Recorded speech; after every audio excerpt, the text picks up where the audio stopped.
Very beautiful and warm good morning to all of you students. Today we are going to start our civics chapter of SST and its name is the Criminal Justice System of India. Okay, so let's start this chapter.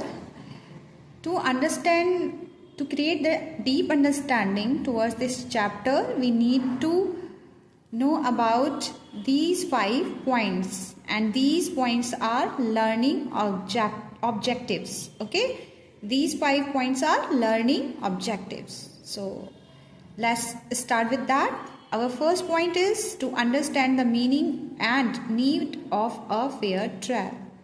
Yes, fair trial की need क्या है, उसका meaning क्या है, हम सबसे पहले इसको डिस्कस करेंगे इस चैप्टर में. After that to discuss the role of police.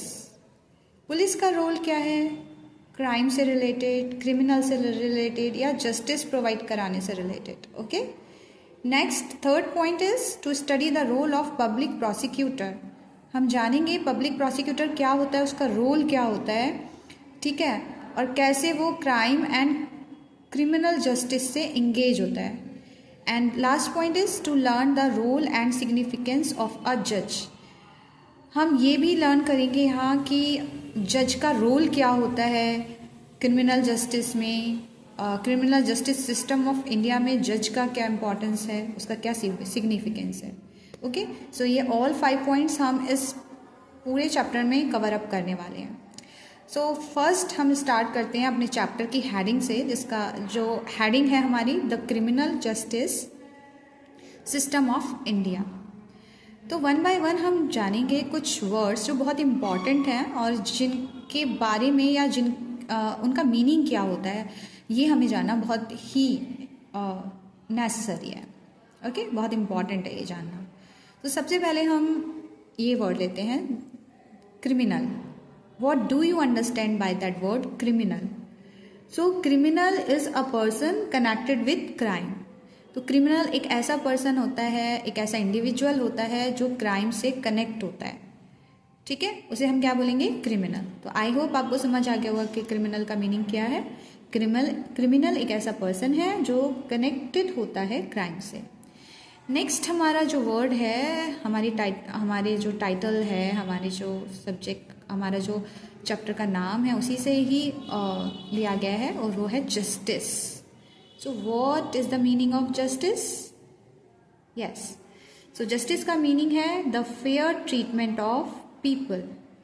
अगर कोई क्रिमिनल एक्टिविटी में इन्वॉल्व पाया गया है, ठीक है, सो जब तक उसका क्राइम जो है वो प्रूव नहीं हो जाता, ठीक है, तब तक वो जस्टिस के लिए, कोई भी इंडिविजुअल जस्टिस पाने के लिए, एक फेयर ट्रीटमेंट पाने के लिए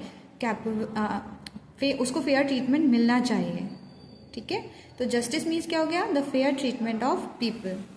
मतलब जैसे आप बोलोगे न्याय, ठीक है, जो ये देख पाए कि एक्यूज्ड कौन है और इनोसेंट कौन है.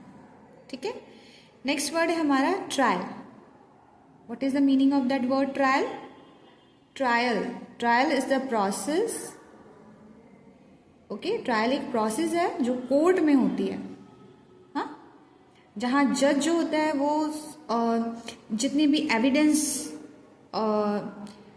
रिप्रेजेंट किए जाते हैं उन एविडेंस को वो अच्छे से सुनता है, डिसाइड करता है कि जो एक्यूज्ड है या जो जिसको एज ए क्रिमिनल रिप्रेजेंट किया गया है कोर्ट में, राइट, तो वो सच में वो गिल्टी है या नहीं है.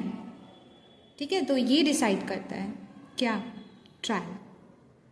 और नेक्स्ट हमारा लास्ट जो वर्ड है वो है फेयर ट्रायल. जब हम ट्रायल में फेयर वर्ड ऐड कर देते हैं तो नया एक कॉन्सेप्ट क्रिएट होता है जिसे हम बोलते हैं fair trial. Okay, so what is the meaning of fair trial? ये हमारा फर्स्ट जो टॉपिक है इस चैप्टर का, उसका नाम भी यही है, फेयर ट्रायल.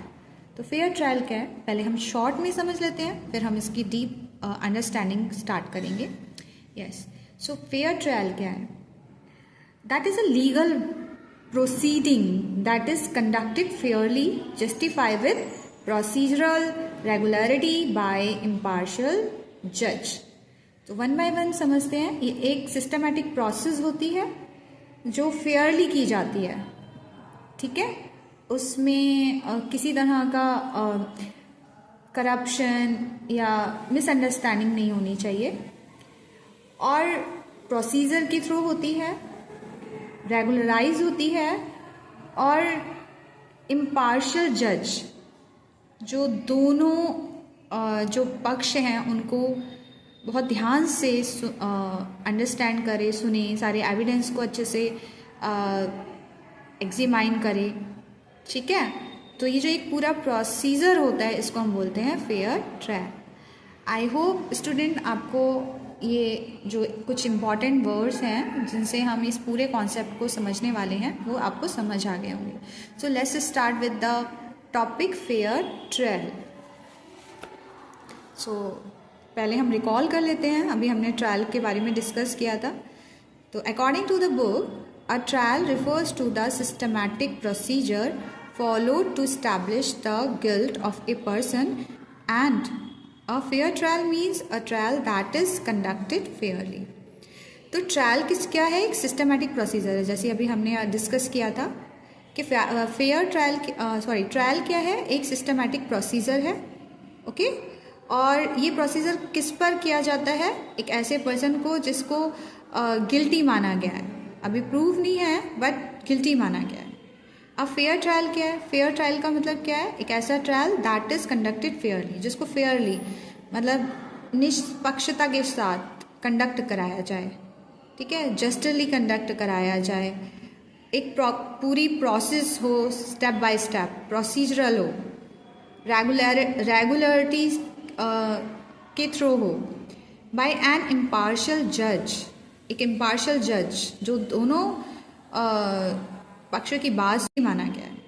अब फेयर ट्रायल क्या है? फेयर ट्रायल का मतलब क्या है? एक ऐसा trial that is conducted Fairlie, जिसको फेयरली मतलब निष्पक्षता के साथ कंडक्ट कराया जाए, ठीक है, जस्टिसली कंडक्ट कराया जाए, एक पूरी प्रोसेस हो, स्टेप बाय स्टेप प्रोसीजरल हो, रेगुलरिटी के थ्रू हो, बाय एन इम्पार्शियल जज, एक इम्पार्शियल जज जो दोनों पक्षों की बात सुने, and in which the person who is accused of the guilt can exercise his legal right.